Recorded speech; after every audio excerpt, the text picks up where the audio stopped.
পৃথিবীর কেউ না কেউ কোনো না কোনো কিছুর দাস। কেউ ক্ষমতার দাস, কেউ নারীর দাস, কেউ টাকার দাস, কেউ ফ্রি ফায়ার পাবজি গেমের দাস, কেউ ফেসবুকের দাস, কেউ টুইটারের দাস, কেউ জুয়া মদের আড্ডার দাস।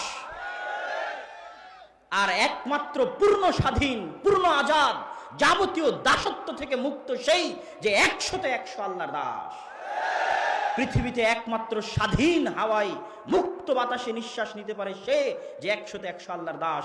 রাসূল সাল্লাল্লাহু আলাইহি ওয়াসাল্লাম খালিদ বিন ওয়ালিদ, ওমর ইবনুল খাত্তাব, আবু বকর, তাদেরকে রাসূল সাল্লাল্লাহু আলাইহি ওয়াসাল্লাম এমন কোন সোনার জাদুর চাবিকাঠি দিয়ে যাননি যেই চাবিকাঠিতে যেই তরবার নাড়ালে সব রোমান সাম্রাজ্য আর পারস্য সাম্রাজ্যের পতন হয়ে গেছে।